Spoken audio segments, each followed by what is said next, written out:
암암이 선교 6번째 이야기입니다. 누군가에게 이런 말을 들은 적이 있습니다. 선교사 기간 중에 반드시 슬럼프가 찾아올 것이다. 그 슬럼프를 잘 이겨내야 한다. 마치 그 말을 증명이라도 하듯 선교 3년 차 저에게 슬럼프가 찾아왔습니다. 아무리 애를 써도 아무리 노력을 해도 선교가 정체되어 있는 듯 했습니다. 그때쯤 안식일 평균 출석생 수가 20명 초반대였습니다. 6개월 이상 더 이상 증가하지 않았습니다. 그러던 어느 안식일 아침이었습니다.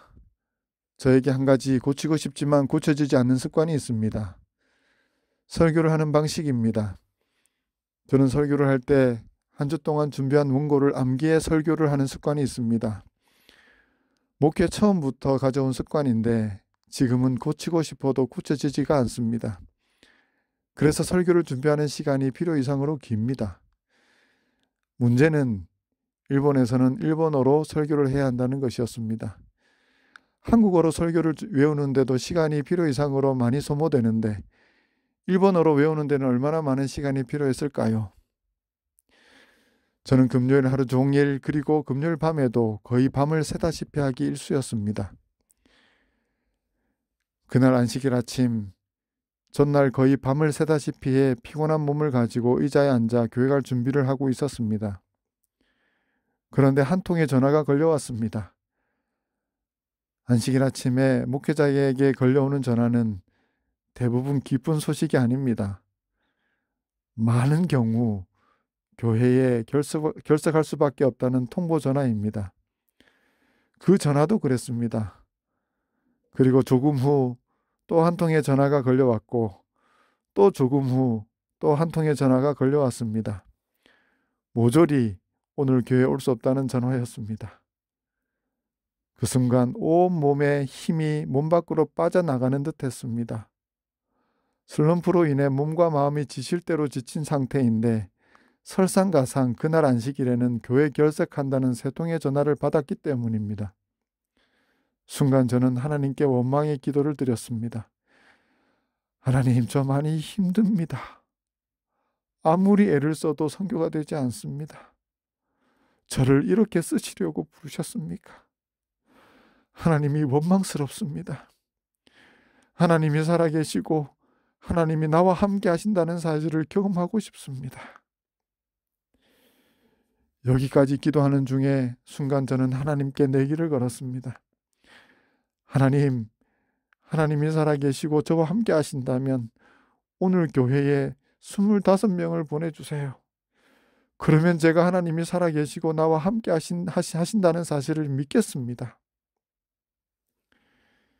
왜 25인가 하면 평소에 20명 정도 출석했는데 3명이 결석하면 오늘 교회 출석자는 뻔한 숫자입니다.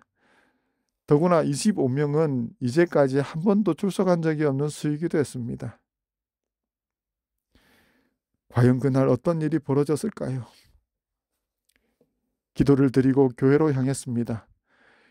그런데 이상한 일이 벌어지기 시작했습니다.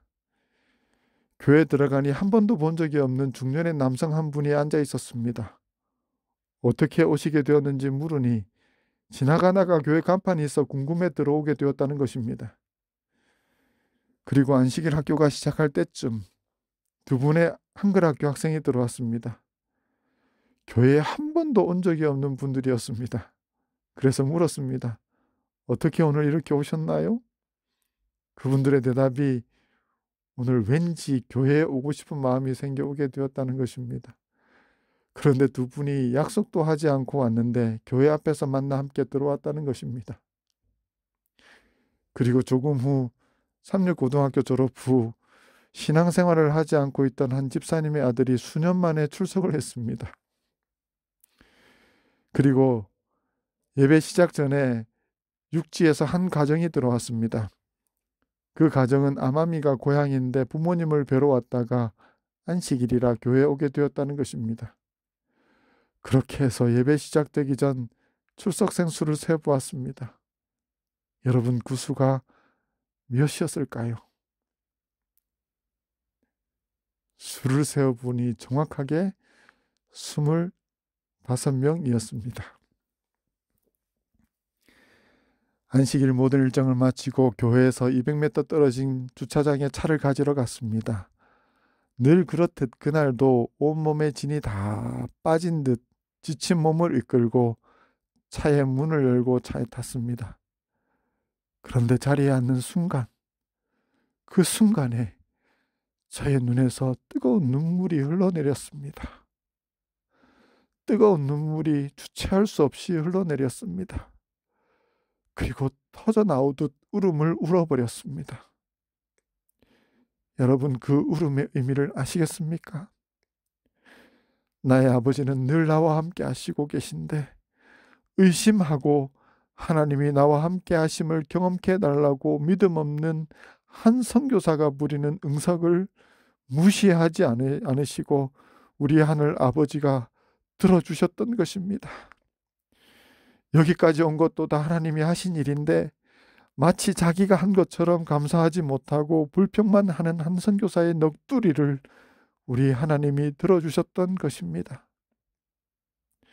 하늘 아버지는 저와 함께 계셨고 지친 선교사의 기도를 들어주셨습니다. 저는 이 경험을 통하여 하나님이 살아계시고 하나님이 나와 함께 하신다는 사실을 진하게 경험했습니다. 어떤 사람은 이 일이 우연이라고 할지 모릅니다. 그러나 기도한 사람은 압니다. 그것은 결코 우연이 아니라는 것을요. 성경은 보라 처녀가 잉태하여 아들을 낳을 것이요 그 이름을 임마누엘이라 하리라 하셨으니 이를 번역한 즉 하나님이 우리와 함께 계시다 함이라고 말씀합니다. 예수님의 이름이 임마누엘이고 그 이름의 뜻이 하나님이 우리와 함께 계시다입니다.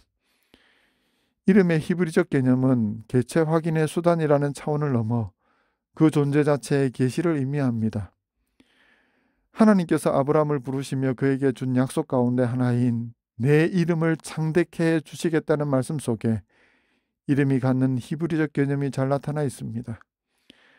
하나님의 이름이 임마누엘인 것은 하나님은 우리 인류에게 당신을 우리와 함께 하시는 분으로 계시하시기를 원하시기 때문입니다.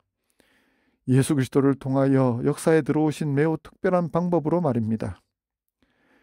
그런데 하나님이 우리와 함께 하신다는 이 하늘로부터 온 기별을 세상에 전할 수 있는 것은 이 세상에 오직 하나입니다. 오직 그리스도인 뿐입니다. 하나님은 우리가 우리의 삶과 우리의 말들을 통하여 하나님이 우리와 함께 하신다는 이 기별을 전하기를 원하십니다.